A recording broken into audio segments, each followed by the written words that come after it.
alongside Fortnite. A lot of people came to watch, and Marshmello was paid a hefty fee for doing that concert. So who actually watched? Well, all the people who have played the game at the time, because the concert only happened, for example, from 8 p.m. until 9 p.m. and it was over. Now, as for Fortnite, since it's not a blockchain game and definitely not a metaverse, only Marshmallow and the guys that made Fortnite benefited from this. Well, obviously the people benefited from this because the concert was awesome. I attended it myself. But inside the metaverse, the landowner will get a fee. The one who's singing will get a fee. The metaverse on which all of this is taking place is going to rise in price. People who are preparing the concert, they're gonna need to mint NFTs as tickets, and they're also gonna earn fees from doing their job. So it's really a total win-win-win-win-win scenario. Everybody wins. It's a mind blow for me. So here's a concert of Snoop Dogg. He actually did a concert on his own mansion, and a lot of people came to watch. You needed to buy the ticket NFTs in order to enter the concert, and really someone who is preparing all this and kind of making it happen is definitely a job title that can be called online party preparation. That's a terrible job title, but you understand what I mean. There will definitely be a need for parties inside of the metaverse. There's been a need for parties in games since forever. Fortnite has been the first one to do it. There's been a lot more parties ever since, and there's gonna be a lot more parties and concerts to come in the future of the metaverse. It's going to be absolutely insane. Any up and coming artist can easily just start a concert inside of the metaverse without spending huge amounts of money on organizing bands, places where it's gonna take place, without even knowing how many people are gonna show up. While inside of the metaverse, it doesn't really matter. You're gonna win either way. There's gonna be people present just because it's super cool. Now, talking point number 5, minigames. What the hell are minigames? Well, the talking point about minigames, a little bit different talking point for NFTs. So, not NFTs, but minigames. Oh, I'm getting ahead of myself. I've been recording this video for a while now. My mind is barely working anymore. Anyway, you're gonna be able to develop the minigames, right? So I already talked about this in very short at the first talking point. In order for people to play to earn, they're gonna need to play minigames. Now, as a landowner who doesn't really want to mess around inside the blockchain, just wants passive income, you're gonna have a variety of minigames to choose from, and the minigames are not made by the guys that made the actual metaverse. They are made by players like you and me. We can jump into the minigame creation section and we can create a game inside the game. So think of it like this. We can jump into the Sandbox metaverse and we can create a whole Squid Game minigame where people can just jump into the land and start playing the Squid Game, where the winner takes all after all 7 sections or however many there are through. And basically, the one who wins the whole Squid Game gets to keep all the money. That's just one of the things you can do. Obviously, there's going to be way simpler minigames, like, for example, go inside a tomb and clear it out of zombies, or really anything like that. All of this is going to be play to earn. The landowners are going to get their fee, the play-to-earn gamers are going to get their fee, and the guy that made the minigame is going to get his fee. So the way I see it, there's going to be like a trending section where the trending minigames are going to be displayed, so the better minigames you make, the more money you will get. Now, a bonus talking point is NFTs. NFTs in form of avatars, aka the actual players. NFTs in form of wearables, glasses, gloves, shoes, socks. Another question that I have is, what is NFT? That's a little bit difficult to explain right now, but if you don't know what an NFT is, basically a non-fungible token. Okay, here we go. Without doing the tech talk and explaining how NFTs actually work, NFTs are something that's one out of one. So basically, your passport could be an NFT, your ID card can be an NFT, a concert ticket can be an NFT, a cinema entrance can be an NFT, and all of those need to be an NFT. Difference between a real concert ticket and an NFT concert ticket is that the NFT is virtual and it's on the blockchain. So yes, someone will be able to create sunglasses as an NFT that you can wear inside of the metaverse. Why would you pay for virtual glasses if you can buy real ones? And you would buy those virtual glasses because they don't really have an expiration date. You can't drop them and break them. But what you can do is sell them for a higher price than what you bought them for. So that's kind of why you want to do that. So if you're someone who made the glasses, and let's say you sell them for $100, right? Focus on my face. I buy those glasses off you and I wear them inside of the metaverse all the time. They become synonymous with me. I become famous inside of the metaverse because I'm great at minigames. I do all the concert preparations. I design the office buildings and I wear all the glasses all the time. People know them. People love them. They're one of one and they know that they're mine. And now I decide to sell them and I sell them for $2,000. Now this is all hypothetically speaking, right? I bought them for 100. I sell them for 2,000 because they become synonymous with me. They become famous. The original artist who I bought him off is going to get a royalty of 5 or 10% from the secondary sale. So he let's say it's 10%, so he sold them to me for $100 and now he gets $200 from me reselling them, which is 10% of 2,000, right?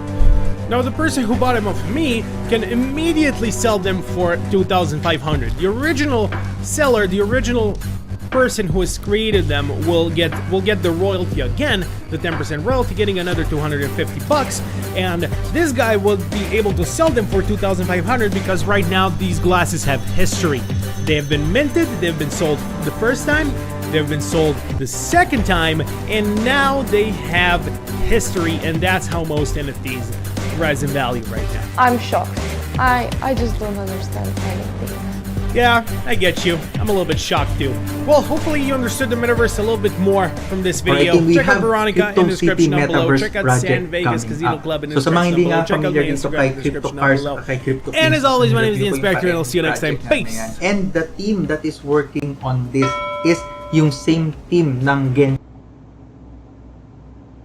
¿Qué pasa, chavales? Bienvenidos a un directo más de Blankos Block Party. Hoy día 27 del 12 de 2021 a las 7:36 de la tarde. No me canso de decirlo, parece aquí las noticias. Así que vamos a intentar recrearlo lo máximo posible. Para empezar, un saludo muy grande a todos los miembros de Discord, que estamos siendo cada vez un equipo más y más grande. Y queremos llenar una sala. Sí, la queremos llenar contigo, tú que estás en YouTube viéndome. Ahí en la descripción del vídeo tienes el enlace de Discord, de Instagram, de la fanpage, de todo relacionado con Blankos Block Party. Así que esperamos verte pronto. Y hoy vamos a empezar primeramente por nuestros challenge que nos han dicho por ahí por Discord, que son unos rapiditos. O sea, to help 10 sustain points, yung project. hay que hacer una carrera. Perform So 10 skills in Block Party, haciendo la carrera y haciendo el emote. Así que directamente me voy a ir a una carrera. Voy a poner para mo nga yan sa Marvel Universe na mga kotse sa airplane or more upcoming na vehicles na plan nilang ilabas. Or siyempre, Crypto City, mga buildings na yan. And take note, kay Crypto Cars tayo, no? Ya podemos quitarlo, vamos, 10 checkpoints. Ya está todo, chicos. Ya está todos. Machine 3 Daily Challenge. Hemos hecho un montón al mismo tiempo, ¿no? Me ha faltado hasta uno de estos de arriba. Bien, bien, bien, todo ok, todo ok. ¿Qué significa? Que nos tenemos que ir al...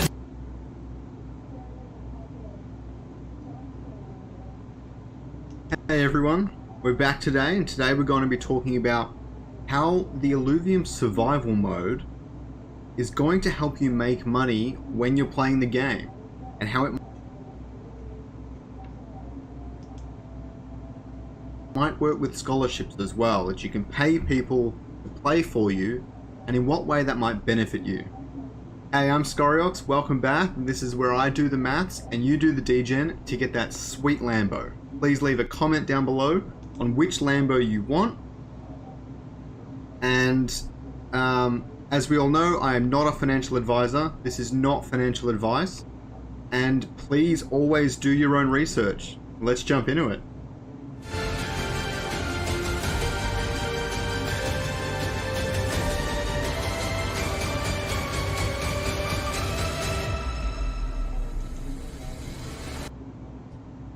Okay, so this is all coming off of the Aaron and Vulcan interview that we had recently, where they discussed the different ways and the different gameplay styles in the game. And currently there are several major ways to earn. There's the Leviathan Arena, which is player versus player combat, where you both bet Ethereum essentially. There's selling captured alluvials that you get by just playing the game, whether it's free or paid to play. And I'll go into more that on more detail in a future video. You can sell harvested resources that you've gotten either from Illuvium Zero, the land mini game, or from playing the main game.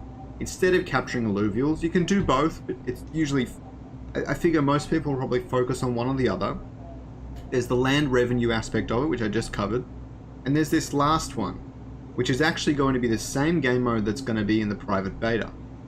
And that is called survival mode, and that's what I'm going to be focusing on in this video.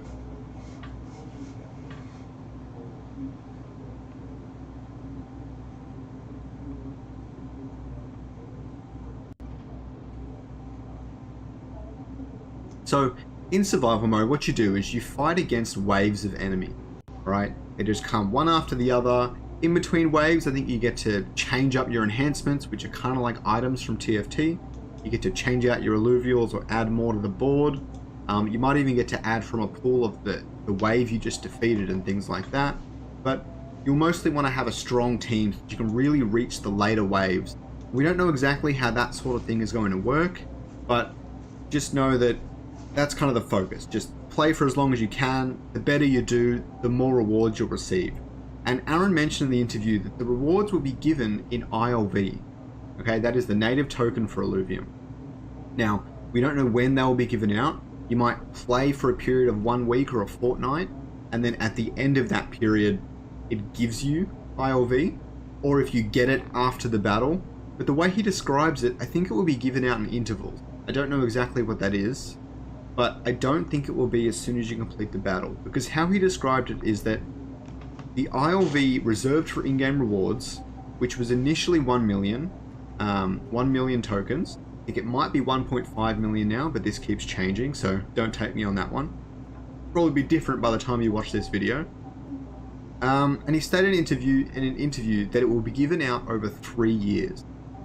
Now, I've been trying to ask him, or I want to discuss with him further statements on that, because there's a possibility of this earning revenue distribution, which would mean that it would help balance out the rewards. And I'll explain it all in a minute.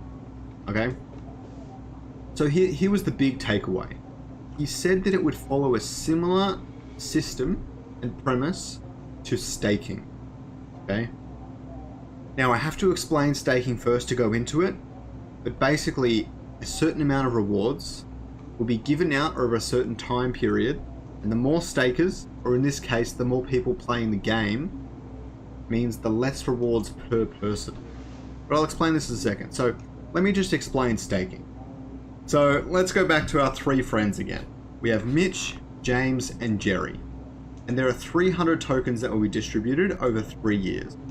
In reality, it is 3 million tokens, and way more people, but I'm aiming to keep it as simple as possible.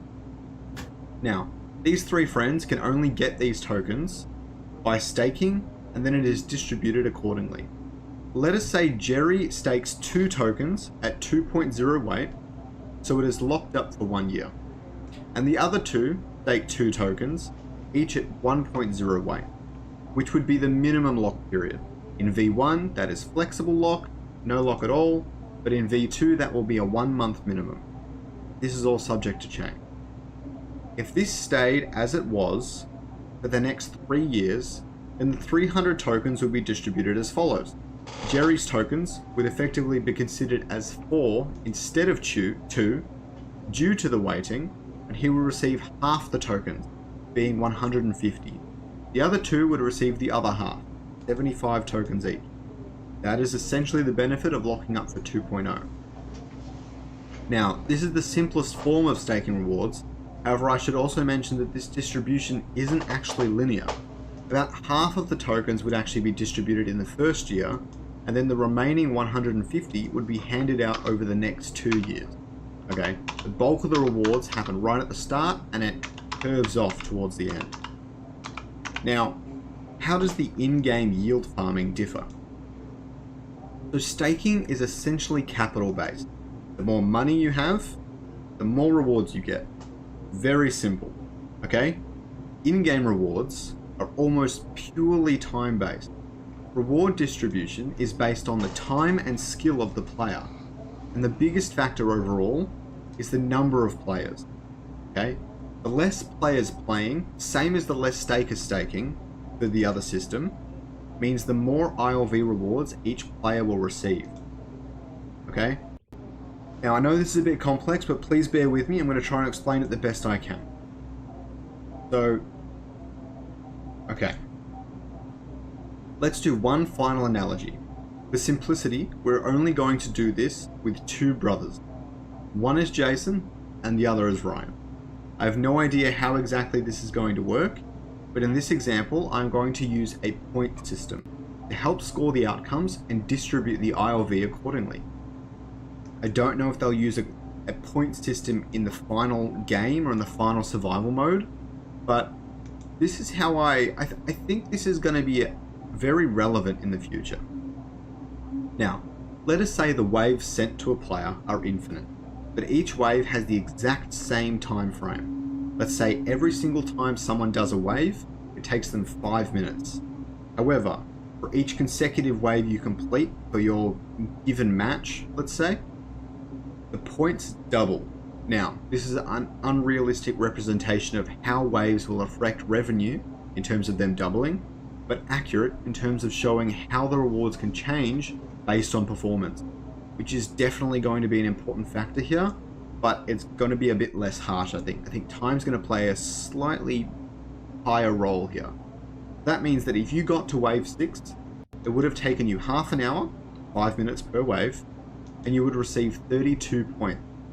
Whereas if you reach the end of wave 2 3 times, it would have still taken you half an hour, but you only received 6 points, thus incentivizing more skilled players that have stronger teams. This would also deter botting in the system, because bots would really only be used to do the first single wave. So to deter that, you'd want a system where getting to a higher wave rewards more greatly. Now, the in-game rewards are slated to be distributed across 3 years minimum, but for this example, let's say that 300 tokens are distributed across 6 days. Now, Jason is extremely time poor, since he loves to spend any free time making awesome YouTube videos. The link to his channel I think is in the description. And Ryan, on the other hand, studies full-time and has plenty of gaming time on the holidays. Now let us break this entire experiment into 2 halves. On the first 3 days, Jason only played for 1 hour, but since 1 hour each day. But since he managed to buy some sweet alluvials off the market, he managed to reach wave 4 3 times on each day, which gives him a total of 72 points for 3 hours of playtime. Not too bad. His brother doesn't have as much money, and even though he's building up using his time as collateral to gain resources to purchase or find stronger teams, he spends 8 hours each day playing the Alluvium survival mode, but only reaches the end of wave 2 on any given day. This is a total of 288 points total for 24 hours of playtime. If the rewards are now distributed for the first half of the time, which is 150 tokens, we can see that Jason receives 30 ILV and Ryan receives 120 ILV tokens. Okay. Now Ryan invests this into making his team way better. For the next 3 days, they spend the same amount of time each playing the game, 8 hours and 1 hour, but both players reach wave 4 every single time. This puts Jason at 72 points and Ryan at 576 points. You can already notice the difference it makes. In this way, Ryan leverages his time to turn Alluvium into a massively profitable and fun side hustle. At the end of the in-game rewards distribution, Jason receives 17 tokens and Ryan receives 133. Now, what does this all mean? Most importantly, the less players playing, or the less players with strong teams, means that the better rewards for those that invest into powerful teams. Ultimately, this doesn't last forever. The more players jump onto the game, then the more people that these rewards are distributed among. But it could be extremely lucrative in the early stages of the Alluvium ecosystem. That's worth keeping in mind if you want to invest a large amount of capital to retrieve a strong team, and obviously I'll be updating down the road, so please subscribe down below so I can help you out, but I'll be updating what will be the most profitable way to approach Alluvium. Revenue distribution, the survival mode, playing the main game, all these sorts of factors I will keep analyzing, okay? But just know that in a lot of ways, this yield farming, or this game farming, is the opposite of revenue distribution. Revenue distribution is higher the more players you have. Getting yield from inside the game is higher when you have less players. So diversification is important in any stock or crypto portfolio, but in terms of, at least for myself, when I'm investing in a game so heavily like this one, I need to diversify across it. Land, game, ILV. All three have a lot of inverse correlations, and I'm focusing my time on spreading it out amongst them. Alright, I hope you guys enjoy the video. I'll see you next time. Hey everyone, thanks for watching the video. I hope that you'll watch that next video up in the top right hand corner. Or don't, but I really do appreciate it. Please like and subscribe down below. I'll catch you all.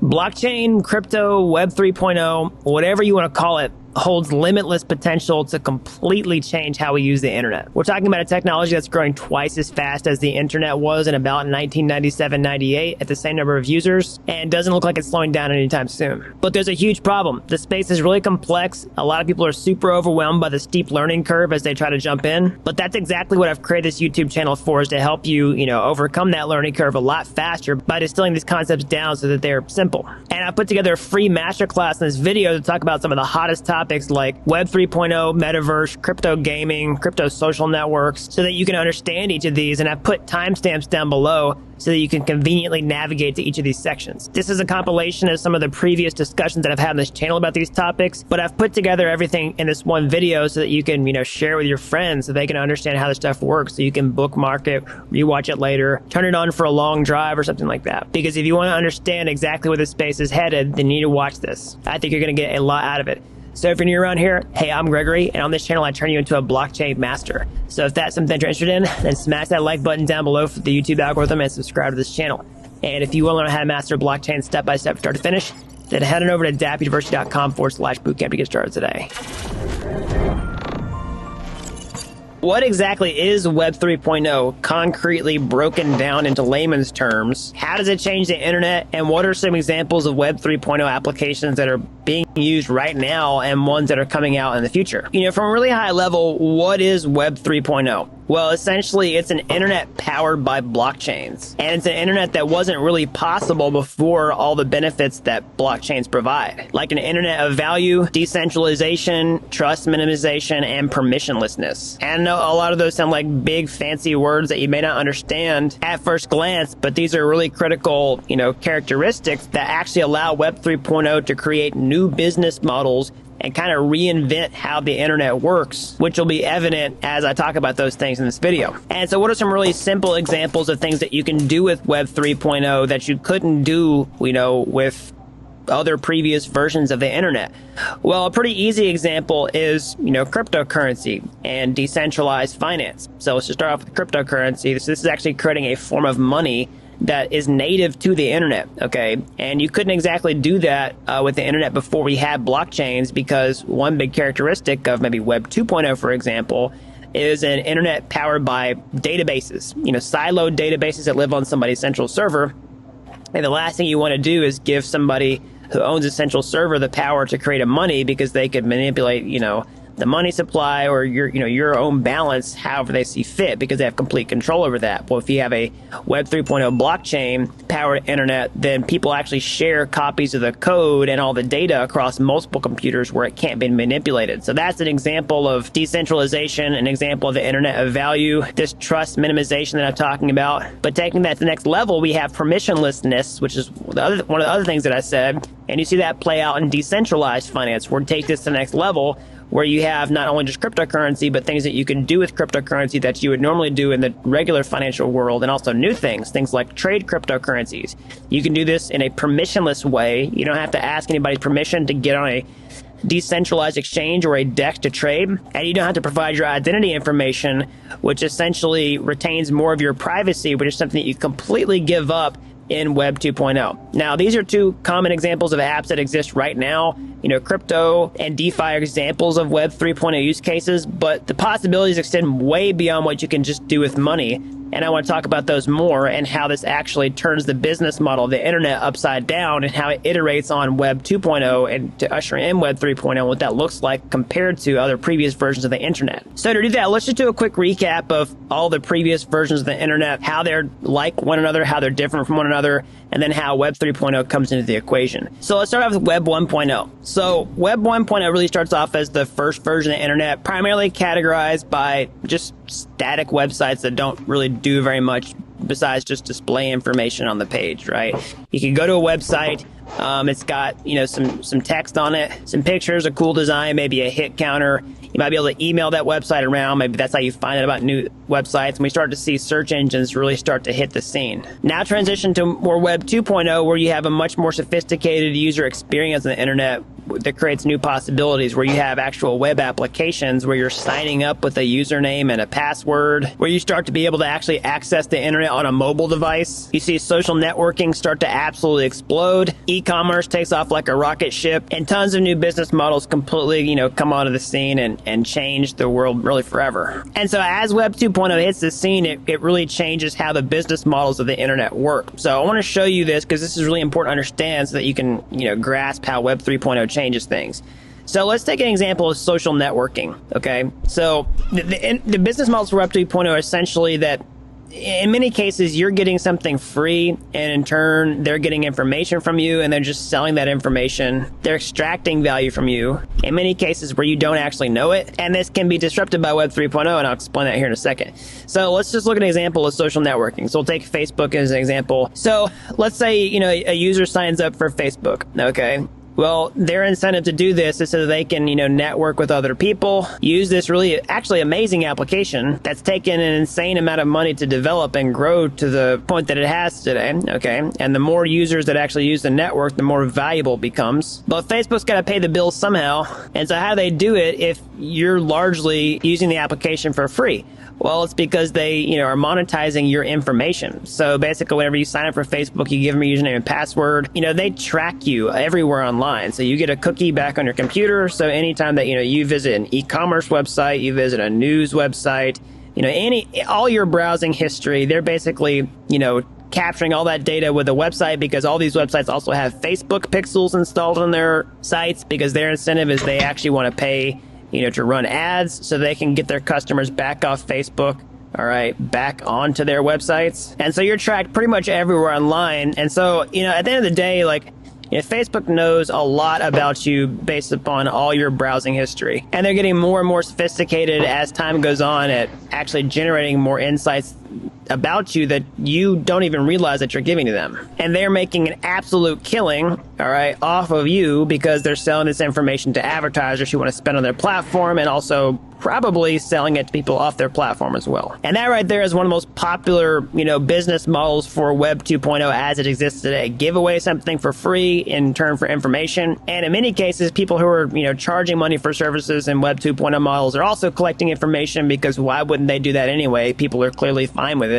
We'll just make extra money that way too. So the problem with this business model is very extractive. It just takes something from your users. I mean, you're giving them some value by giving them the product for free, but you're just making an absolute killing off of them without any money really going back to the users for using it. Web 3.0 can be different in the sense where, you know, as users use the thing itself, then they can reap the monetary benefits for doing so. And they actually, you know, are incentivized to help grow the networks, because as the networks gain more network effect, the more people use it, the more valuable the protocols and applications become, and they're financially rewarded for doing this. And then the people that they help bring into the network are also financially rewarded for doing this. This is positive sum, and it really benefits everybody, you know, who's a part of this. I mean, that's fundamentally how every single token-based community works in cryptocurrency right now. You know, the more people hold the token, the more valuable it can become, and the people who are, you know, really strong in that community are financially rewarded for bringing more people in, and those people can also be financially rewarded too. Now, a lot of people will instantly say, hey, that sounds like a Ponzi scheme. I mean, there will be some things that masquerade as Web 3.0 that are just straight up Ponzi schemes, but I would also push back and say, okay, so what do you call this model here where Facebook is just getting rewarded for the more people that, you know, bring into the platform based on, There are different incentives here. They're just misaligned. And I don't think it's quite fair to just call every single Web 3.0 application a Ponzi. And so if you want an example of that, an application that can actually reward people who are using it in a very positive some way that doesn't just look like a straight up Ponzi where it's like completely rewarding people who got in early and not so much people who got in at the end, then let's look at this example here. This isn't a complete Web 3.0 application yet, but it's a glimpse into what could be possible with Web 3.0 with this new paradigm. So this is from Raul Pal here. He's the founder and CEO of Real Vision Finance, has been a really forward-thinking person in this space with a ton of amazing calls and a really impressive track record. But let's look at what they're actually doing over at Real Vision Finance by community sourcing information. So he's saying he's watching in fascination as the hive mind of Real Vision bought crypto portfolio based on community-only weightings. So it's consistently outperformed the market. So his view is that community is smarter than any individual as we all have access to quality information. He says the same thing happened with the Real Vision macro portfolio. And he says he has a strongly held view that the traditional view of markets, giving your money to experts has now changed to together we are experts as the movement towards Web 3.0 and communities with open access to information has super empowered community decision making. This trend has only started, but it's going to totally upend decision making hierarchies, not just in finance, but also many business models overall. It's the early days yet, but this trend is the beginning of even more disruption. So combining communities with AI and giving information back to the community in order to enable better decision making is powerful and the antithesis of the extractive business models of existing platforms that use AI to monetize your attention, just like I was talking about social media. So this is an example of something that is very positive sum. Of course, the more people use it, the more valuable it becomes, but it can pretty evenly benefit everybody who is participating. Of course, people who got in earlier, of course, time in market always beats timing the market. So if you got in earlier to these insights, you're getting rewarded more from the person after it. But the whole point is you don't really need this person later to get a fundamental value as an early adopter. It gets more valuable as more people come in, but they're not necessary in order for the long-term value to increase. And of course, this is not directly paying people out who are using the application in a very automated way. So it's not like truly Web 3.0 in this sense, but it's a glimpse to what's possible with Web 3.0 and these positive sum business models, and eventually this can actually be automated away with blockchain. And if you want a final sort of summary or recap of like what I'm talking about here of Web 3.0, what it is and why it matters, then definitely check out this tweet thread here from Chris Dixon where he's saying, Web 1.0, roughly 1990 to 2005, was about open protocols that were decentralized and community governed. So most of the value accrued to the edges of the network, the users and the builders. So Web 2.0, roughly 2005 to 2020, was about siloed, centralized services run by corporations. Most of the value accrued to a handful of companies like Google, Apple, Amazon, and Facebook. So we are now at the beginning of the Web 3 era, which combines the decentralized, community-governed ethos of Web 1 with the advanced modern functionality of Web 2. So Web 3 is the internet owned by builders and users orchestrated with tokens. So he's saying centralized platforms follow a predictable life cycle. At first, they do everything they can to recruit users and third-party complements like creators, developers, and businesses.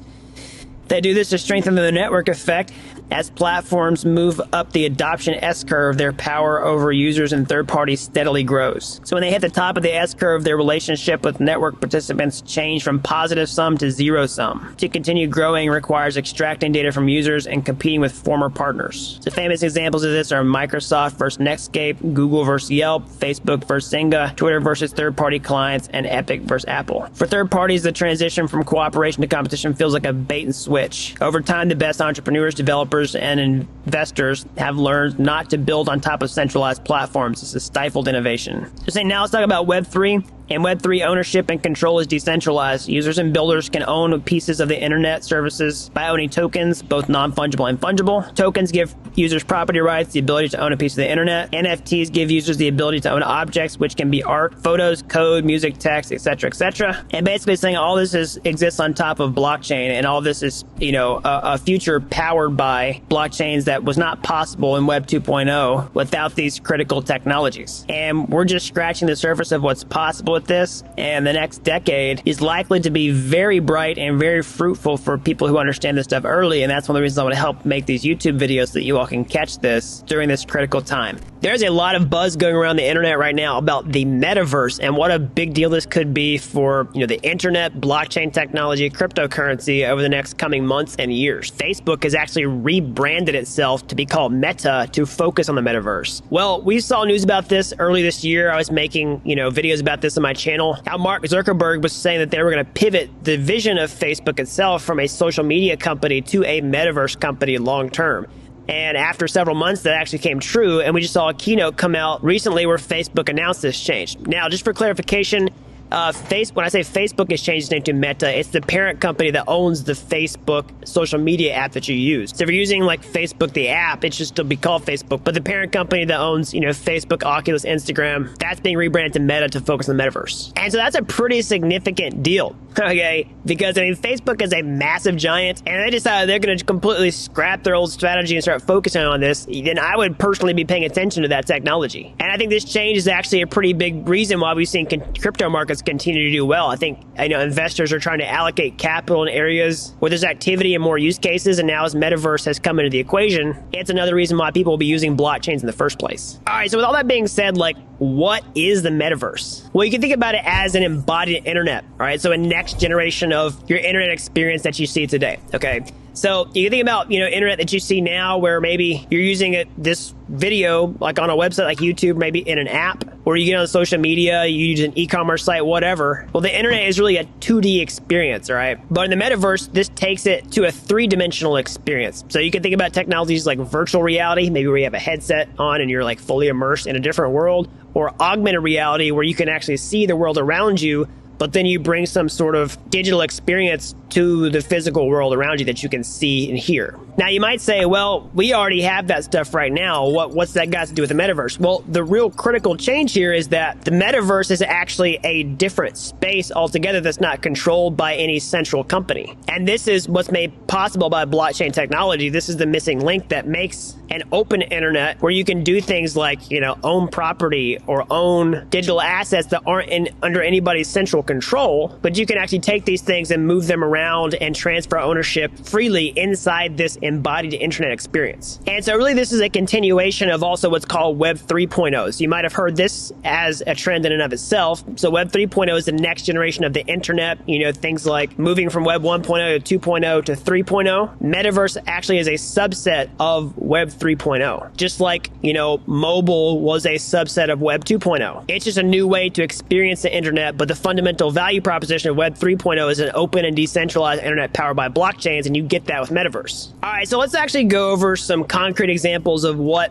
the metaverse might look like. This is a brand new technology and we're just scratching the surface for what's even possible. So nobody really knows for sure the extent to which we're going to actually create things and use things in the metaverse. But let's look at some examples that you could do now and how it would work. Okay, so one really simple example is just virtual worlds and everything you can do inside virtual worlds. Okay, so one project that's focusing on this is Decentraland. They're a project that's been around for quite some time. Okay. So, a virtual world is kind of a fundamental characteristic of an embodied internet because there's so much that you can do inside of it. You can own land inside the metaverse, okay? This is powered by NFT technology or non-fungible tokens where basically, the NFT just represents digital real estate. Of course, this could be applied to physical real estate on down the road insofar as we get regulations that actually allow for that type of thing. But virtual worlds are one of the first ways that we could actually make real use cases with metaverse. And right now we're seeing a simple buying and selling of land, doing things inside the metaverse worlds, maybe like displaying your NFTs inside an art gallery. And those are really just some beginning use cases that show what's, possible with technology, almost like a proof of concept. And some people won't even take this seriously because they say hey, who really cares? Why do I want to just buy some NFTs or some land inside some big global internet video game? Well, you kind of have to turn that thinking upside down because that's what a lot of early blockchain technology looked like.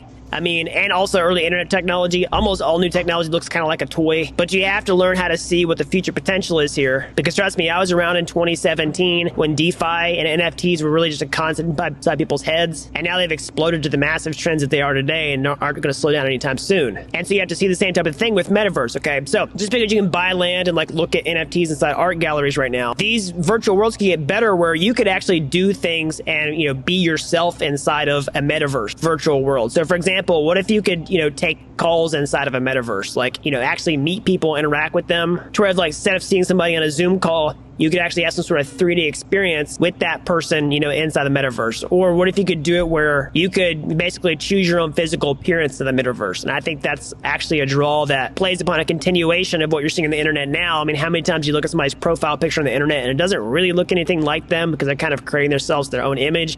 Same thing is true with the NFT avatar trend. A lot of people like to have their NFT rather than their own picture in the first place anyway. And that trend can even continue on into the metaverse. So it really plays off that desire. And so, I also say, well, hey, nobody's going to sit here, like, live inside of a VR headset all day. I mean, to counter that, I think some people will. But I think for most people, they don't want to just stay patched in all day, every day. But you can still have an experience where you're sort of in and out of this metaverse and the physical world. And also, don't forget, it's not just about virtual reality with goggles on. You could also have this with augmented reality, too, where you could take, metaverse items and actually interact with them or experience them, combined with the physical world around you right now. So we saw this with D-Race for a while, where basically, like, the horses that you got at D-Race with the NFTs, you could, like, see them in different places in real time. But other than just the use case of crypto collectibles, there are ways in which, augmented reality could actually be integrated with the metaverse and your physical world to provide you some real benefits. So what happens when basically, like, some physical items start getting 3D printed, and now you have, like, app stores that exist in Web 3.0, blockchain, metaverse, where basically, you have augmented reality. You'll say you want to print, like, a side table with some 3D printer at your house. You shop for it, like, inside of a metaverse. You can go see it. But then, like, in augmented reality, you can see how it looks in your home. And you could actually, print this thing. Now, no, you could just do that now without blockchain. But what happens when, like, intellectual property for these types of things becomes tokenized? Where now basically what you're doing is just buying the IP to print it. And that gets automated away with, like, different Web 3.0 and metaverse marketplaces. There's just so many ways about how we could use this technology that we're really just scratching the surface of what you can do now. And the last thing I'll say about this with the metaverse is that it's actually really important for the metaverse to be neutral.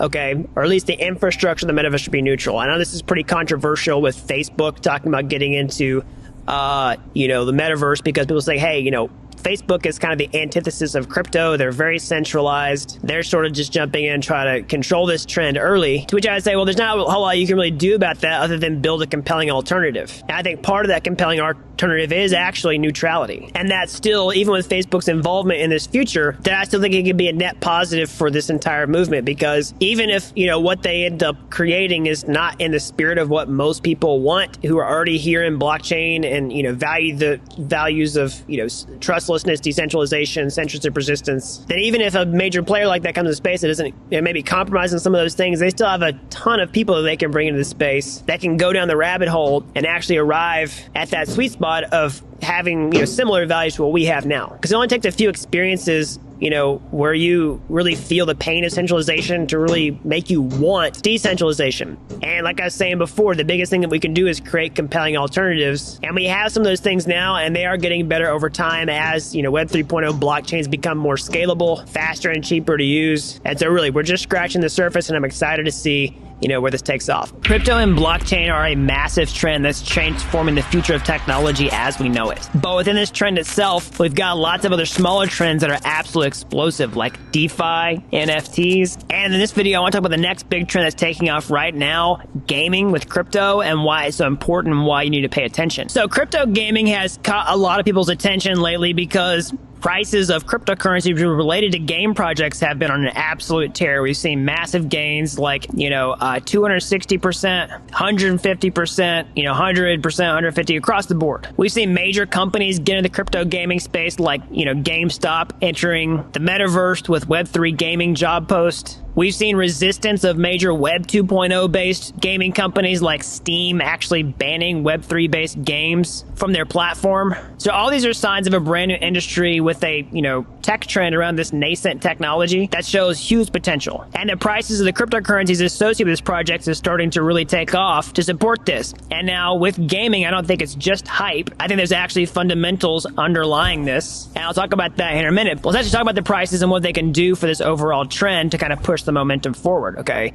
So, like I was saying, gaming cryptos have seen a huge increase over the past, couple weeks. And so this is playing out like a pattern that I've seen happen many times in the crypto space, first with decentralized finance or DeFi back in 2020. We've seen it with NFTs, late part of 2020, early part of 2021. And now with gaming, where what happens is we see a spike in prices associated with this project, which I think is initially fueled by fundamentals and future value potential. We'll talk about that here in a second. But as this price actually spikes like this, it becomes massive marketing for this entire sector that has a snowball effect. So what do I mean by that?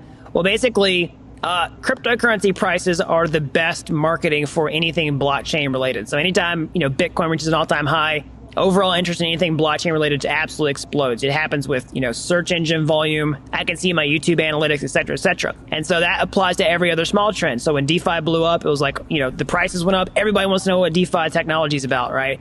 And then that actually captures users and keeps them long term. Same thing with NFTs, and now we're seeing it with gaming. So as these gaming prices have exploded, that can bring a lot more attention to this space. People are going to buy into gaming for that reason. More people are start playing blockchain games for that reason. And this has a snowball effect, which can really make this trend get bigger over time. And now that's sort of this initial flash that can sound the alarm. But let's talk about the fundamentals, because the fundamentals are actually what gives this trend staying power over the long term and actually helps spike this. Okay, so the fundamentals about what you can do with gaming now, and also the future value potential based on the fundamentals that are in place and what can be accomplished. So in order for gaming to have this initial spike in prices like this, it could be all hype, or there could be some true fundamentals here like I'm talking about. So what are they? Well, first of all, it's the value proposition of what you can do with crypto games in the first place compared to regular types of games that don't involve blockchain in any way. Well, what are they? Well, some of the unique value propositions of Web3 games or crypto games, Metaverse games, whatever you want to call them, are that they enable some things like play to earn, for example, where you can actually participate, spend your time in a video game and get financial gain from that. And there's not really great ways where you can do that sustainably with centralized games. Sure, maybe you might be able to build up a character in some sort of game or get some in-game assets and then sell those in a marketplace and get compensated that way. But it's not quite the same as what you can do with some of these play to earn games. And that brings you to the second point, which is actually the ability to take assets from a game and move them out of a game to where they're actually open on the blockchain and can be used. It can be sold, outside of the custody of this game. You could use them, transfer them however you want to. You could actually integrate cryptocurrencies natively into the game. And you could ultimately use these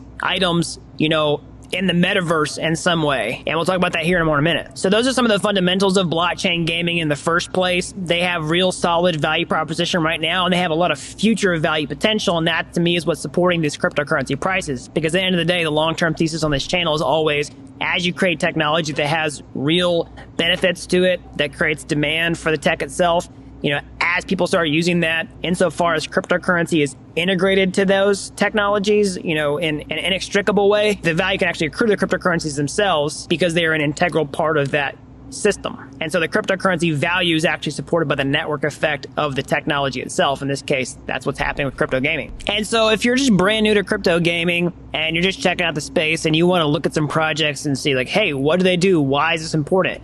Well, I would just start looking at some of the big ones in the space that you can see on a website like CoinMarketCap. You can just go to their gaming section and just browse through it. Okay, and I'll actually just go through a couple of these and briefly explain what they do, but you can look into them more to understand why this is such a big deal. So Axie Infinity is probably one of the top ones because this is one of the first projects to successfully crack the play to earn model at scale. Okay, they of course they have their cryptocurrency associated with it that's gone up a lot over the past several months. Okay. So Decentraland is going to be more powered by like virtual worlds, to be more metaverse related. Lots of people are buying digital real estate inside the metaverse with Decentraland. They of course have their mana token associated with it. Engine's another big player in this space with gaming for NFTs and actually, game assets for NFTs. There's a lot more on this list. And those are some of the major categories. You can keep going on to see other ones like Illuvium, like Play to Earn, Gods Unchained, a crypto card game. There's D-Race and a lot more. All right, now there's two other reasons why I think that gaming has started to see a huge surge in awareness and also price recently, okay? So the first reason is because, gaming and NFTs are very related topics, okay? So NFTs are non-fungible tokens that have seen an explosive run over the past, year or so in crypto. This kind of happens where these smaller sub-trends in crypto that I'm talking about, like DeFi, NFTs, now gaming, They sort of see a hype cycle for a little while, and then that, kind of money and attention flows into something else. Maybe either people internally inside crypto are doing it, or just new people are coming in and out. And then the next thing kind of gets hyped up for a little while. Now, it's not all hype, right? There's a lot of fundamentals like I was talking about, but maybe there's these kind of like hypey bubbles that happen. And I think a little bit of that's happening with gaming. I'm not saying all of crypto gaming is going to bubble, but it is undergoing some inflated attention. And so NFTs, I think, is one of the reasons. Okay, so basically all that attention that's coming from NFTs is flooding into gaming because they're very closely related. A lot of the, blockchain-based features with gaming is made possible with NFTs, like the in-game assets, a lot of the play-to-earn functionality as well. And so, a lot of the momentum and capital from NFTs is flowing into crypto gaming. And now another big reason I feel that crypto gaming has seen a huge surge in attention lately is what happened with Facebook rebranding. And now another big reason that I think that crypto gaming is seeing a pretty big surge in activity lately and attention and capital is because gaming is essentially a bridge into the metaverse. And we saw huge news about the metaverse last week with Facebook, the parent company of Facebook Internet itself, the product that you use all the time, is actually rebranding itself to Meta to focus on metaverse goals long term. Now, we saw some news about this happen earlier this year. I talked about on this channel how Facebook was talking about rebranding itself to be a metaverse company. Well, it actually happened. And now they've changed their name to Meta, and their long-term goal is to focus on Metaverse and all their products underneath it, like Facebook, Oculus, Messenger, Instagram. And they're making a huge bet on this long-term, okay? So I know there's lots of mixed feelings on Facebook and what their place is in Web 3.0. But regardless of how you feel about that, this has been a huge thing that's caught a lot of people's attention. And because blockchain gaming and Metaverse are so closely related, essentially, gaming is a subset of the metaverse and taking, items in and out of the games into the metaverse. That is accruing some of that attention as well. And so with NFTs, with metaverse, with just crypto in general, all these things are closely related topics to blockchain gaming. And as all these trends rise, it's really an all ships rise type of situation. This is all very positive sum at the end of the day. Pretty much everybody benefits from capital flowing into crypto because it tends to rotate around into these sub-trends. And so that's what you need to watch out for. And that's what I think is happening with crypto gaming right now. And I think this trend is going to continue on into 2022 and beyond. Before we talk about this trend, let me kind of set this up and tell you why I'm talking about this in the first place.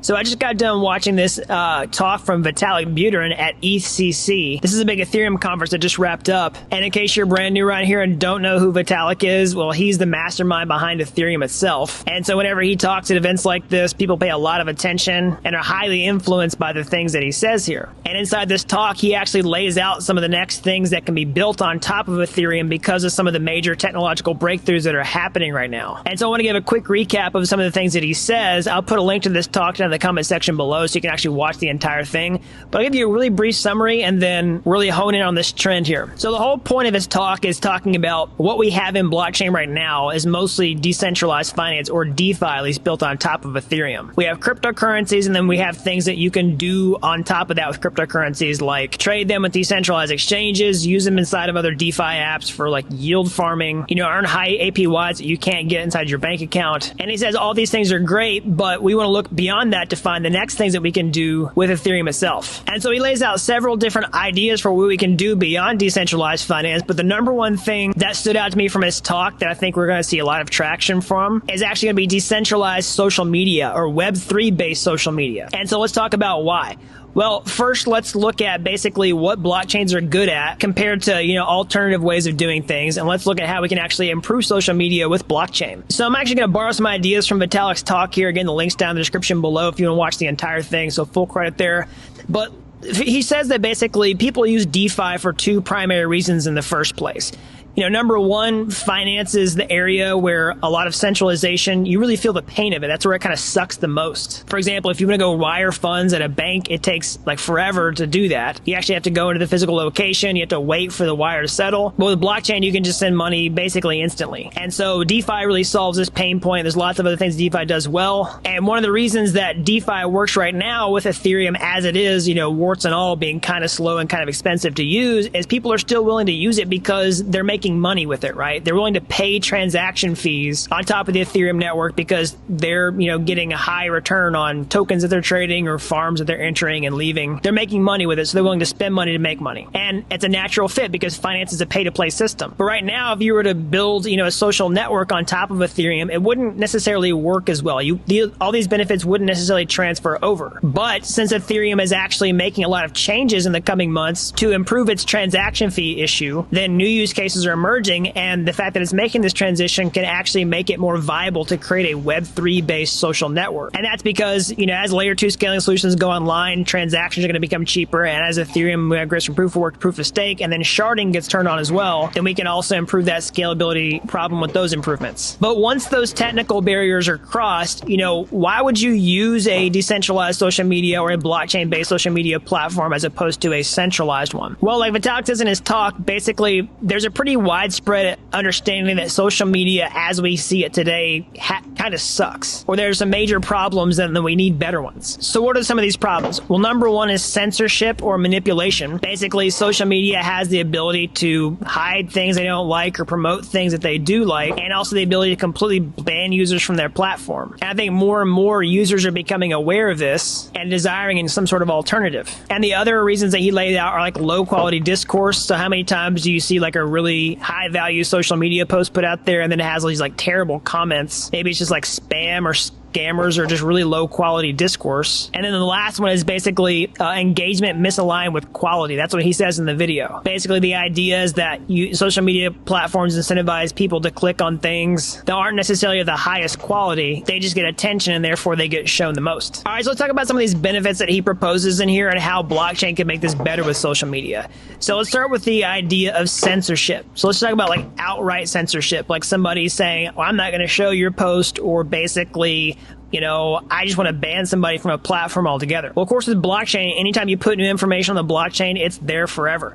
So this has pros and cons for sure, but let's talk about these one by one. So number one, basically, if you were to write, new social media posts or maybe your account or something like that to the blockchain in a way that did not have any central control, then nobody could ever censor your posts and nobody could ever, kill your account. Now, that's a big benefit of blockchain technology, but some people might say, well, hey, there's still a drawback to that, because what if somebody, put some information out there that they don't want the world to see, or maybe there's certain kinds of content that you don't want to personally see in your social media app. Even if it's written on blockchain, like it just got put there, and there's still a benefit from somebody censoring it out so that you can't see it. Well, you can actually fix this problem by separating apps from protocols. So what do I mean by that? So if you were to separate your app out into two parts, you could create a decentralized social media protocol, essentially, where you put all the information from the social media platform inside of like smart contracts on a blockchain. Not all data belongs on the blockchain, but the central part of the application, the real censorship resistant important part, could exist on top of the blockchain itself with smart contracts. And then you could have an application that talks to this protocol, and then maybe this is where some censorship features could come into play. So essentially, anything that gets written to the protocol on the blockchain itself can't be censored, but maybe you have an application where either you just let somebody curate what you can and can't see, you add some level of trust for them to do that, or maybe you can have some sort of settings inside your application that control what you can and can't see, okay? And how this could actually produce a better outcome is you could have competition between app developers that hook into these protocols, okay? So you don't have to fully trust one app developer to read everything from the protocol and maybe censoring it, or maybe you don't like the censorship features of one versus the other. You could always switch app providers, okay? If there's enough dissatisfied users, you wouldn't lose the network effect of the social media application itself because it's there in the protocol. You're just getting to choose which application you read from the protocol with. So in short, this protocol could be neutral, but the app could be somewhat opinionated. And this same design principle could enhance other drawbacks of social media. So, in addition to censorship, there are problems with the almighty algorithm, like the YouTube algorithm, the Twitter algorithm, whatever it is. There are two big complaints by this. Number one, they'll surface posts that get the most engagement, but the most engagement isn't always the highest quality. That's one of the critiques that Vitalik makes in the video. And number two, with the algorithms, is they could essentially surface ideas or topics that they personally favor and suppress ideas maybe that they don't like, or even individual users. So let's say you're on a social media website like this, like Twitter, for example, then you as a user can kind of get censored. Maybe your posts get shadow banned, and maybe they don't get shown to as many people for, whatever reason. You could just be censored. You could be shadow banned. Conversely, you might have something that's really really engaging on social media but isn't high quality, but the algorithm is just surfacing it because it's getting engagement. And similarly over here, you can see the things that are trending. Well, the social media outlet could just decide, well, we're going to make this topic trending because it provides some benefit to our application or our company, and we're not going to show certain things that don't benefit the values that we have. So you can solve a lot of those problems like I was talking about here with where you have a protocol separate from applications, and there can be competition among applications that read for the same protocol. Maybe at the app level, you have different ways that algorithms are implemented, or maybe you have applications that don't actually use an algorithm. They show everything in a linear fashion, or that there's competition between the app makers to determine what, shows up in an algorithm in the first place. It's just less and less risk of, certain ideas or people being promoted or suppressed when you have this separation of concerns. And there are other things that you can add into social media to change how the incentives work and, try to filter the quality of what actually gets created on the network itself. So one idea that Vitalik talks about in the video is actually using prediction markets to incentivize content that's there for the long term rather than short term. Okay, so right, a lot of times in social media, you'll see, content that gets a lot of engagement really fast, but doesn't necessarily have long-term value. And then social media just kind of gets piled together and flooded with content that's only relevant for the moment and not the long term. But he actually talks about how you can introduce prediction markets into this equation to try to incentivize social media posts that do have this staying power rather than this really, short flash in the pan relevance. And another way he talks about this is potentially integrating decentralized autonomous organizations or DAOs into social media, where you could curate who's,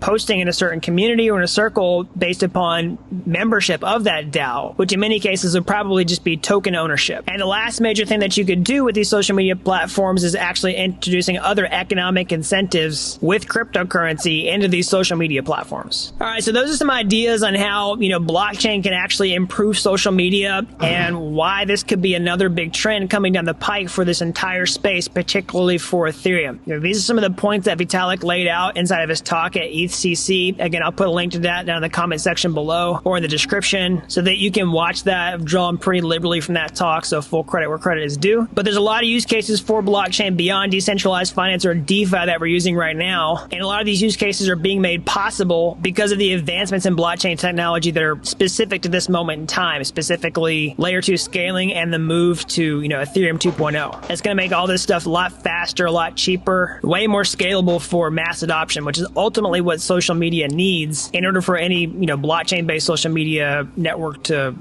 do what it's supposed to. Web 3.0 powered by blockchain technology has massive potential to change the future of technology as we know it.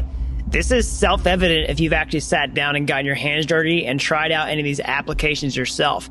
But as you've done this, you might be thinking, hey, some of this stuff doesn't really feel quite ready for prime time. And you're right. But the good news is there's a path forward where we can actually get this technology ready for prime time so that it can scale to billions of users and beyond to actually compete with Web 2.0 giants today. All right, so let's talk about the future of blockchain technology and how it can actually scale to accommodate the billions of users that it inevitably needs to onboard if this technology is going to reach mass adoption. Well, a lot of the limitations around blockchain technology right now are actually just technical in nature. There are problems that have to be, improved in order for this to happen. And I'm going to break down how that's going to work in this video. So I'm going to draw pretty heavily from this article here called The Lay of the Modular Blockchain Land. Okay, this is actually by, I hope I'm saying this right, Paulinia. So I follow this person online. I just hope I'm saying the name right. They're a really great thinker and communicator in this space to explain this problem. So I want to draw pretty heavily from the article. I'll put the link down in the description below for full credit. So in essence, what is the future of modular blockchains? Because this is really the key to understanding how this technology scales to billions of users over the long term. Well, let's look at how that's different from how blockchains work right now. So let's first start off with what, blockchains even do in the first place, okay? So let's say that you're just using a blockchain to do basic tasks like send cryptocurrency around and use smart contracts, maybe buy an NFT, do DeFi, okay? Well, this blockchain essentially has 3 different properties or 3 different jobs, okay? Execution. So, whenever you send that cryptocurrency or maybe you buy that NFT, you're executing a transaction. The blockchain actually has to process this. That's the execution part. There's the security part. So it has to make sure that the transaction is secure. It it doesn't fail in some way, that your funds on the blockchain network itself can't be compromised, that nobody can, change the state. And also with data availability, basically, can they accurately read your balance? Can they accurately reproduce, the entire history of the chain and do it quickly so that you can use it in other applications? So all these things are the main jobs of a blockchain. But one thing that we've come to find over time, and people have known this for quite some time, but it's very clear now, which is any individual blockchain in and of itself is pretty bad at doing all these things really well. So why is that? Well, it comes down to the scalability trilemma, okay? And the whole idea that any one blockchain doing this poorly is evidence of what's wrong with a monolithic blockchain future as opposed to a modular blockchain future, which is really what this video is about, okay? Here's why a monolithic blockchain design is, won't scale to billions of users. So basically, it has to do with the scalability trilemma. Anytime you're creating a blockchain, you're at tension with three different things: scalability, security, and decentralization, okay? So typically, you have to basically pick two or optimize for two in order to create a monolithic blockchain that does what you want it to do. So basically, if you can't really have your cake and eat it too. So you can't really have a super fast blockchain that's also secure and decentralized. You're always trading off between one of these two things to get the other. So in a case of a blockchain like Ethereum, for example, it is very secure and very decentralized, but it's not as scalable. You might have noticed high transaction fees. The transactions aren't very fast. Same thing is true for Bitcoin because they highly value the security and decentralization. And you'll see other, chains that advertise really high transactions per second or cheap transaction fees, but they typically make compromises in security or decentralization. And so how do you get the best trade-off of all these worlds? Like at the end of the day, for the technology to actually scale to billions of users, it needs this scalability vector, and it also needs the security, and it also needs decentralization. So how you do this is not with monolithic blockchain designs for the long term, but it's actually modular blockchains, and that's really what the future is about. So let me explain how this works. So essentially what you do is you take all these different responsibilities of blockchain: execution, security, and data availability, and you build them into different modules, okay? And you actually delegate these responsibilities to different modules, and you specialize. I mean, just it's a common pattern throughout lots of different things that, specialization is the key to the best outcome for everybody long term. You see it in economics, you see it in other aspects of computing, you see it in business, whatever. So how would you do that with blockchain? Okay, so basically you take execution and you put it in one environment, you take security and put it in one environment, and data availability also in a different environment as well. Or you take the area, or said a different way, you take the places where you get the best security and decentralization, you stick them in one environment, and you take the place where you get the best execution, you stick it in an environment, and then you combine the strengths of all worlds together to get the best end result. So let's look and see how that works. So let's start off with the execution layer, because like I was saying before, the execution layer is essentially the part of the blockchain that users interact with. You can think about it as the consumer-facing layer. So if you're going to go send cryptocurrency in your MetaMask wallet from one account to another, then you would do it there. If you're going to buy an NFT, send the NFT, do DeFi, you're interacting with this execution layer. So in a modular blockchain future, this execution environment is essentially moving to what's called layer 2 scaling solutions, okay? So this creates a separate environment where you can get this increased scalability at this execution layer, but you're actually dependent upon a layer 1 base blockchain where you get this security and decentralization and also this data availability. It just depends on the pattern. We'll look at some differences here in a minute. But some of those popular layer 2 scaling solutions for general purpose, programming and developing of applications is like optimistic rollups. We see that with Optimism and Arbitrum, and also zero knowledge based scaling solutions like ZK Sync. We also have some application specific ones, but I want to focus primarily on general purpose scaling solutions that any developer can take an application and move over to, because I think these will be some of the most important ones for just decentralized mass adoption long term. And now different layer 2 scaling solutions make different trade-offs and have varying degrees of data availability and security. But the good news is that both security and data availability can be obtained from this base layer Ethereum now, and also more so in the future. Okay, so let's actually look to see how that works. So I'm actually going to pull a quote directly from the article here when he talks about security of this modular blockchain future, which is basically, this is by far the hardest layer. So at this time, there are only 2 solutions that are adequately secure and decentralized, or even attempt to be. That's Bitcoin and Ethereum. So most other chains don't see the blockchain Lego tsunami approaching and make crippling sacrifices to security and or decentralization to achieve higher scalability. They're basically talking about taking these layer 1 blockchains and just making some changes that aren't the best change for the long run, and betting on a monolithic blockchain future. But he's saying that's the wrong approach, that we have this modular blockchain future, and this is the better way. And so to back this up, he says, so what will it take to compete with an Ethereum security layer? A wide token distribution that can only be achieved from 6 years of intense activity and high inflation proof of work. So he's talking about the fact that Ethereum, the Ether, the asset itself, has been circulating live for over 6 years. It's had time to change hands and actually decentralize the entire supply. It's not just, doesn't have just like, this massive, concentration of holders with like VCs or anything like that. So a consensus mechanism which can handle millions of validators without resorting to in-protocol delegations. So what he's saying is basically not having delegated proof of stake, but actually doing proof of stake where you have to run a validator, and basically a culture of users and developers running full nodes, focusing on solutions like statelessness to make this sustainable long term. So those are all the things that help Ethereum security and decentralization. And also that's how it's going to work with the modular blockchain future, and those are all going to happen on the base layer. And at this time, Ethereum is the best choice for smart contract platform that's going to preserve that with this grand vision in mind. All right, so the last piece of the puzzle is data availability. Okay, so Ethereum, there are a couple different ways to accomplish this. There are certain layer 2 scaling solutions that have better data availability than others, okay? But a lot of that's not going to matter as much in the long term with Ethereum, because the data availability is going to get a lot better when sharding comes into play. Okay, so one thing you have to understand is the layer 2 scaling solutions are not necessarily part of the Ethereum 2.0 roadmap long term. You might have heard of Ethereum 2.0. This is a new improved version of Ethereum. If you're using Ethereum today, you're using Ethereum 1.0, okay? But in the future, we'll have Ethereum 2.0, all right, where we get a lot of improvements, right? But the transaction speeds are not really, like Ethereum 2.0 is not going to, in and of itself, help us scale to billions of users. We need this modular blockchain future.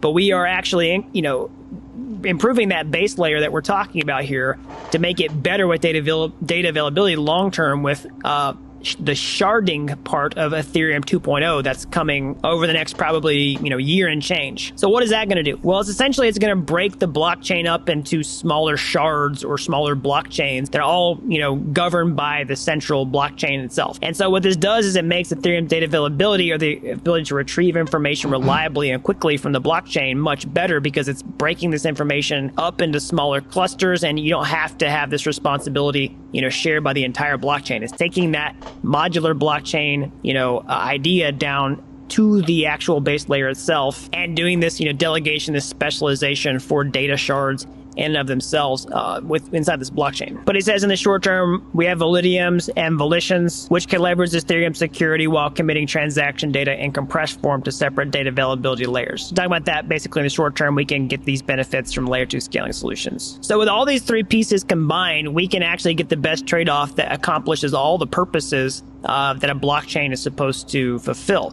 So this execution, this security, this data availability, by breaking the blockchain up into multiple modules that can, specialize and actually complement one another, where each is weak, okay? Where one is not as secure, it can, benefit from the security of the other components or the other modules' security, and where one layer is not as, scalable, not as fast, then it can, glue into the other module to help with that. And this is the future that, in my opinion, is what we want for Web 3.0 to ultimately reach mass adoption and scale to billions of users. Because at the end of the day, if we're actually going to build competitive technology to Web 2.0, it actually needs to be decentralized, okay? We can't just make something that's, decentralized in name only, because nobody really wants to build on that future long term if they truly embody, Web 3.0 values. Because the last thing you want to do is build on something that's, has a massive point of failure of centralization, because we see this all the time in the business world now with Web 2.0. And we don't really want to copy and paste that from, Web 2.0, Web 3.0. And this, in my opinion, is the best way to avoid that and create the long-term vision that we actually want to see here. All right, so I hope you like this free masterclass here on YouTube. Again, bookmark this video, come back to it, rewatch it, share with your friends so they can understand where this whole space is headed. If you like this video, make sure you subscribe to the channel, turn on notifications, like the video. That really helps this video out so the more people can learn about blockchain. And if you're as fascinated with this technology as I am, you want to get your hands dirty, how can you get started today? You can get to my YouTube homepage. You can find my free courses there. They're like Udemy courses, but they're totally free. And if you like those and you want to take the next step, or hey, maybe you want to take a master shortcut entirely, I actually become a blockchain master step-by-step start to finish over at dappuniversity.com/bootcamp. You don't have to be an expert to get started today. I've helped people with zero coding experience become real-world blockchain developers in a matter of months. So that's all I've got. And until next time, thanks for watching Dapp University.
You should see a little fox face appear up in the right-hand corner of your browser. Click Get Chrome extension. Add it to Chrome. You should see a little fox face appear up in the right-hand corner of your browser. Click on it. Create a password to access your account.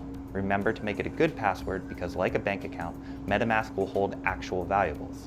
Agree to the terms. This part is important, so I'll slow it down for you. At this stage, you are presented with a seed phrase. 12 random words in a specific order that are unique to your address. If you forget your password or get a new computer and want to reinstall the same account, these 12 words are the only way you can recover the account and the value it holds. Ethereum is designed so that there's no central authority that can steal, freeze, or block you from the network, which is awesome. But it also means there is no central authority that can help you recover your funds if you lose your password and seed phrase. So please, please, please write your seed phrase down and keep it somewhere safe and private. Okay, now you're in. Think about that. In about 30 seconds, without having to give up your personal details or be tied to any nation's banking system, you just created an account that anyone, anywhere can send funds to. Pretty cool. All right. If needed, you can purchase Ether directly in MetaMask through Coinbase or Shapeshift. Just click those buttons and you'll be taken through the steps. To receive Ether or ERC20 tokens in MetaMask, you simply have to share your public key with the sender. You can find your public key by clicking the menu button and selecting Details, which will present you with a scannable QR code that links to your public key in full, or the ability to view your account and its public key on Etherscan. Alternatively, you can just click the account name right in the center of MetaMask and it will copy your public key to your clipboard so that you can easily share it with others. Anyone who knows your public key can send ETH to your account by designating that public key when sending funds. To send funds through MetaMask, click Send. Type or paste in the public key of the recipient and the amount you want to send. You'll now see this gas fee box. For now, you can likely leave these at the MetaMask defaults, but for your understanding, each action you ask the Ethereum virtual machine to perform requires a certain amount of gas, payable in ETH. The gas price is the amount you're willing to pay for each unit of gas. And other tokens, you may ask. Well, as long as they are ERC20 tokens, meaning tokens built.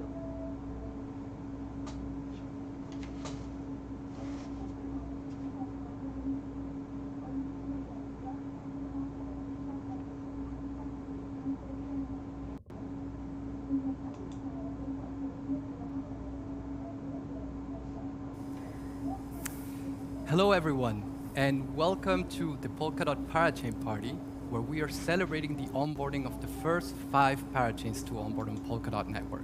My name is Raul, and I'm a console member at Polkadot Network Console. And I'm Emily, and I work for Parity Technologies. And for the next 1,200 blocks, Raul and myself are going to master the ceremony for you. How are you feeling tonight, Raul? I'm good, I'm excited. How are you feeling? I'm feeling good, but just remember, if at any point you get nervous, just imagine all of our viewers at home watching us naked. I will. I'm going to give you a rundown of what's going to happen in the next 2 hours. We're going to be talking with the first 5 winners of the Parachain slot auctions and 2 of Polkadot co-founders, Rob Habermeyer and Gavin Wood. We're also going to be talking with Joe Petrovsky, the product owner of Statement, the first common good parachain to onboard on Polkadot Network. And we're also going to be premiering the 3rd episode of Polkadot Behind the Code. If you haven't watched the first 2 episodes, please visit Polkadot Network's official YouTube channel where you will be able to find them. Great. And on Thursday, we asked our Twitter followers to tweet out their burning questions for the Polkadot founders using the hashtag AskTheFounders. We will continue to take those questions live, so if you have any last-minute burning questions, tweet at Polkadot and use the hashtag AskTheFounders, and we will ask those questions to Rob and Gav this evening. Are you ready to start? I'm ready, Raul. Okay. Let's invite our first guest, Rob Habermeyer. Rob is a lead developer at Parity Technologies, one of the co-founders of Polkadot Network, and he was one of the persons leading the efforts for the relay chain to be ready for these parachains to onboard. Hi, Rob. How are you today? Can you hear us? Yep. Hi. How are you doing?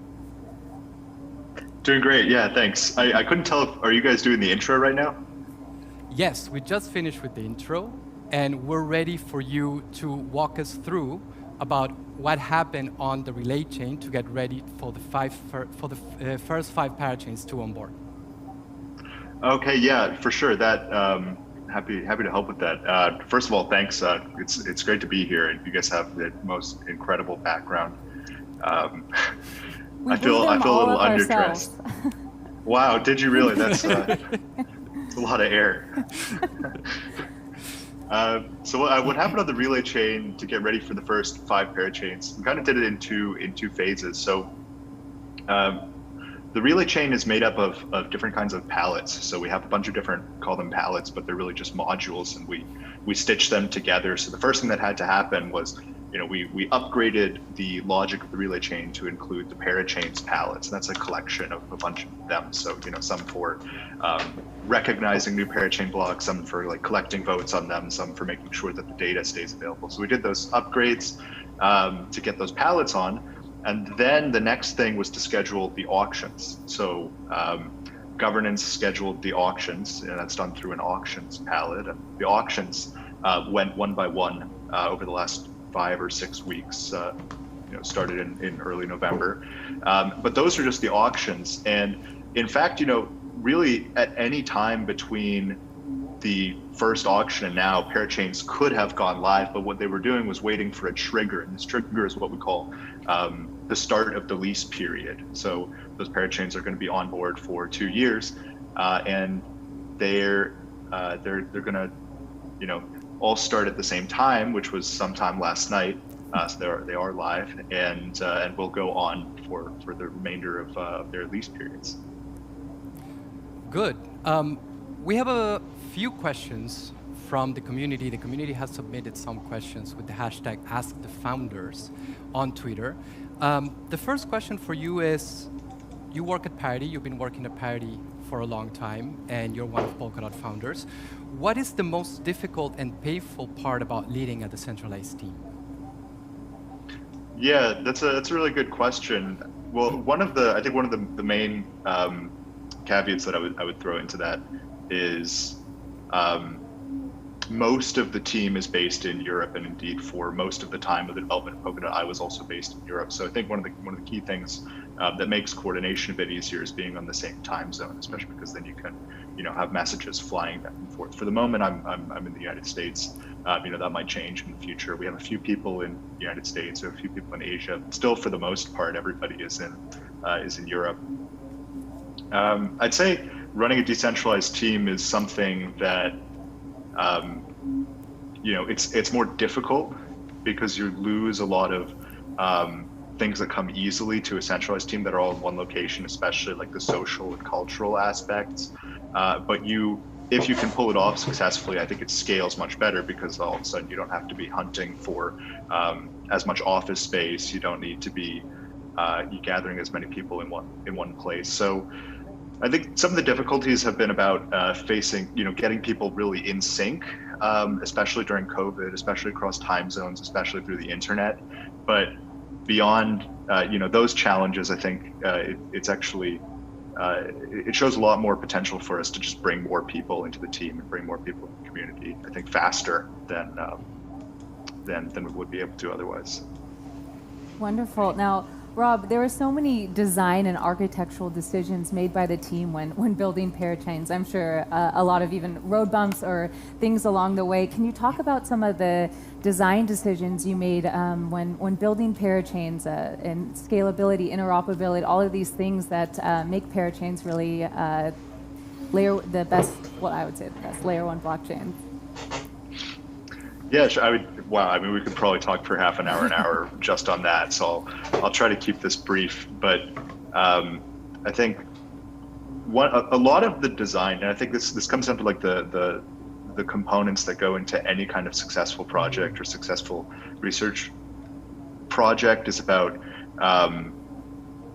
balancing competing priorities, right? Because, on one side you want to like create the perfect system, on the other side you want to create the perfect product, on the other side you want to match your ideals perfectly, and then as always you have time pressing down on you. So I think these are the competing forces that drove a lot of our decisions, right? And the changes that we had to make to our original designs, or what we thought the original design might turn out to be.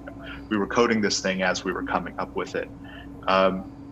So those are the broad strokes. I mean, I think we can see that quite concretely in things like the availability system. Originally we thought that candidates' parachain blocks, that is, would be sort of recognized by the relay chain at the same time as the data needed to prove their validity would become available. And once we dug into that a lot further, we found that it was much more practical to separate those into two distinct phases, so what we call two-phase inclusion. And this is actually why, if you watch the parachain blocks, you sort of have this tick-tock behavior where it goes backed, included, backed, included, backed, included. And that's something that comes from a design decision that was made earlier on, or later on in the process, I'd say sometime around the beginning of 2020.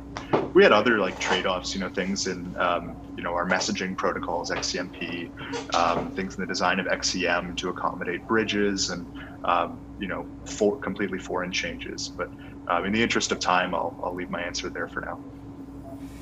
Rob, in case you haven't realized, this is a New Year theme party because of our clothes, right?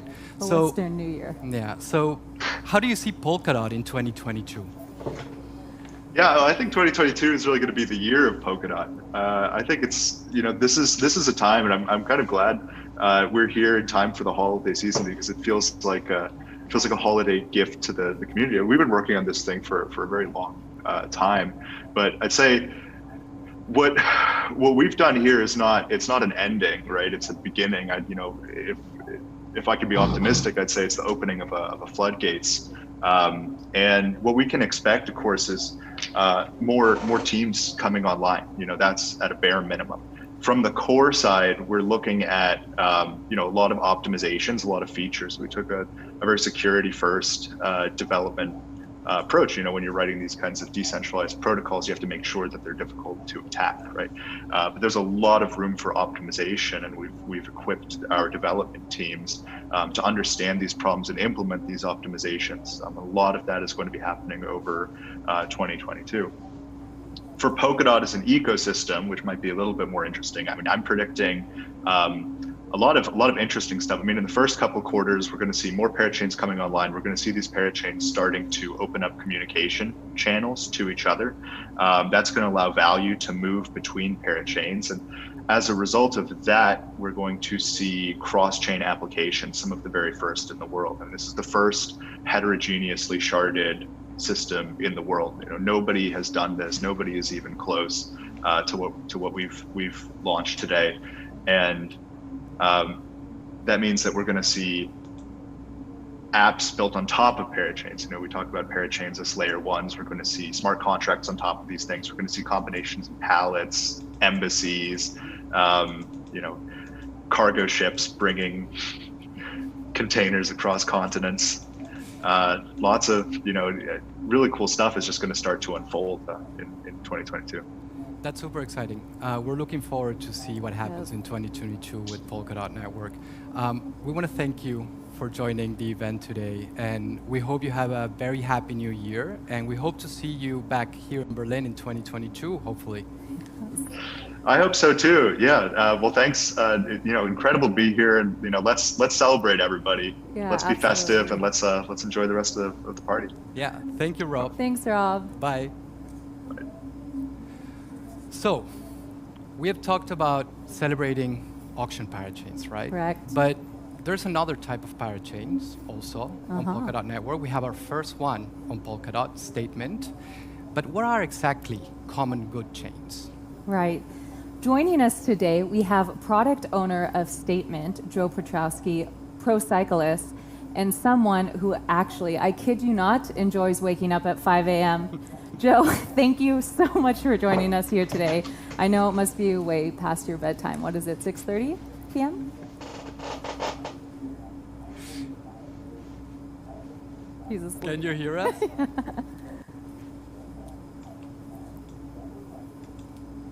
Can you hear us, Joe? Yes. How are you today? How are you feeling?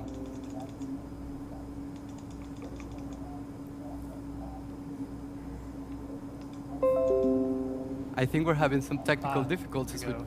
Can you hear us now? Hello?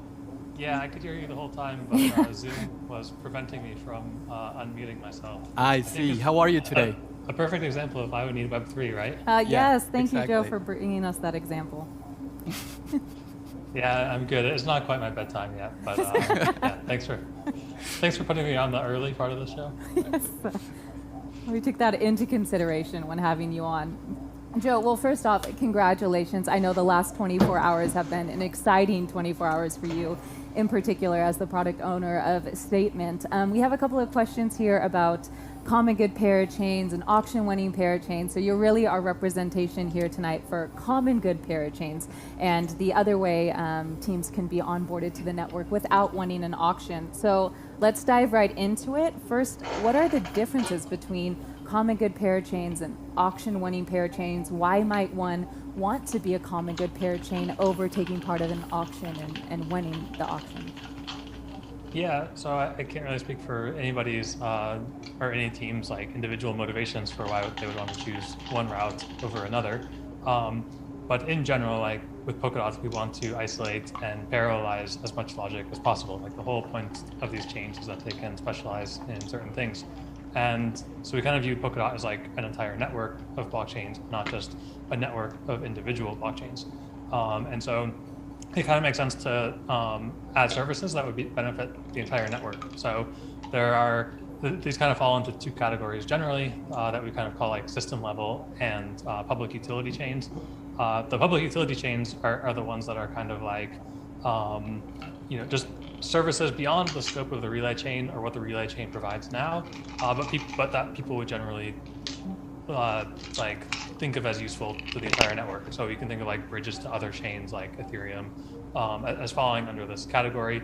It doesn't make sense to have 20 different parachains that are serving as a bridge to Ethereum. So it might be something that we just kind of bring in, or I say we, but the governance body of the network can actually vote in and decide we're actually going to bypass an auction and just give this particular parachain providing some functionality a slot.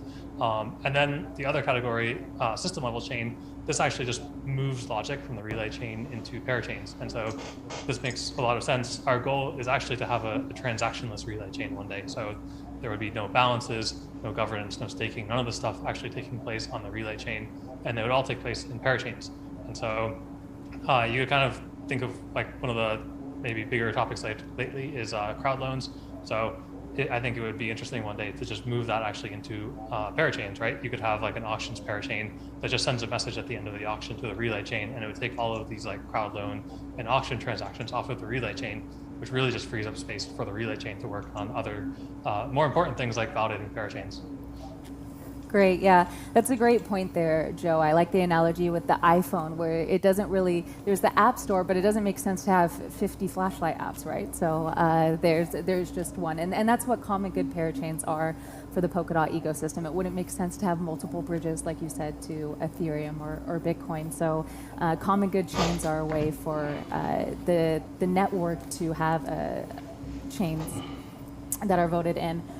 Wonderful. And so, Joe, can you tell us a little bit about the process you went through being onboarded as a common good parachain? And if a team wanted to be a common good parachain, how would they go about that?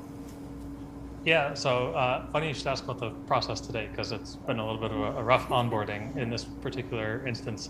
But really, if you actually look into the parachain's code and how parachains get onboarded, there's basically like a root level function that says register a parachain.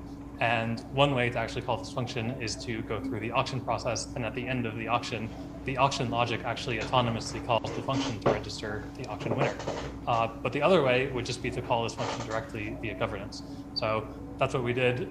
We put together the kind of an initial runtime for statement and proposed it in a referendum to add this to Polkadot. In this particular case, we actually did it via a shell parachain. So normally, if you look at like Polkadot or Kusama, you would just have a parachain kind of come in from its genesis with some functionality, and it would probably have like a launch rollout. Like it might start with like balance transfers being locked and then do a series of upgrades in order to enable its full functionality.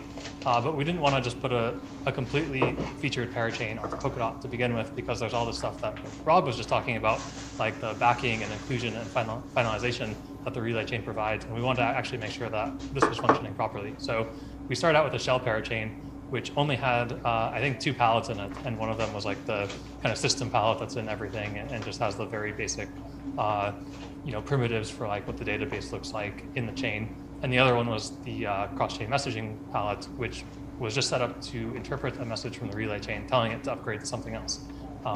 So in this case, it was a little bit special because Shell was the first parachain on Polkadot, so we didn't follow maybe the normal upgrade process that you would actually go through to put a parachain on. It's a one-time only type of thing where we start with this shell to make sure that Polkadot is working as intended, and then we actually just sent a couple messages to Shell instructing it that it could update to statements. Great. And Joe, last but not least, what can one do with statement on Polkadot? What's its killer use case or use cases? Yeah, so for the first part of that question, what one can do is it specializes in fungible and non-fungible assets. So it provides a pretty low-level interface to create NFT classes or fungible asset classes, as well as manage them. So like issue new instances of these classes or burn instances of the classes, as well as for users to kind of manage them, to like transfer them or approve applications to transfer them on their behalf. But I'm going to kind of dodge your second question a little bit about the killer app, because this is really meant to be quite a low-level piece of functionality. we wouldn't really expect people to build applications directly on top of statements. It's kind of like saying, would you build an application on PayPal in Web 2? Well, no, you'd integrate that into like the application that you're using to provide like one service within your application. And so I think with Polkadot, it's a network of different parachains, and applications should be thinking about how can we harness a bunch of these different parachains to actually build an application that uses a bunch of different features. It's a single network. It just happens to have a bunch of parachains in it. So I would really hope to see actually a lot of applications that use statements but aren't built exclusively on statements in the next couple of years. That's pretty cool. We look forward to see that in 2022, Joe. Absolutely. We want to thank you for joining our party. And we hope to see you in 2022. And we want to wish you a happy new year. We hope to see you soon. Yeah, thanks, Joe, and thanks for taking time off skiing to join us today. Every once in a while. Bye, Joe. See ya. Now, we have talked about common good chains. Correct. But we're here celebrating the first 5 winners of the Correct. auction slots, right? Referendum 39 was the proposal that scheduled 2 batches of auctions on Polkadot Network. The first batch ended last Thursday, and the first 5 winners onboarded this morning on Polkadot Network. The second batch will come on December 23rd. So are we ready to introduce the winners? We are, but before we introduce the winners, this past week we have had a social media competition called Ads for Chad, where we have asked the community and the communities of the parachains to commercialize, meme, ad, create an ad for their favorite parachain. And so before we bring Akala on, let us see Akala's pick for the best advertisement Ads for Chads. The way to change things is to create something new that obsoletes the existing order. Hi everyone, this is Betty, co-founder at Akala. The next iteration of the internet in which individuals are able not only to read information and write content, but also to own a piece of the networks themselves. Great. Now, Akala is a DeFi hub on Polkadot, and its cousin network, Karura, previously launched on Kusama this summer. Joining us today, we have Betty Chen, co-founder of Akala, and Dan Reeser.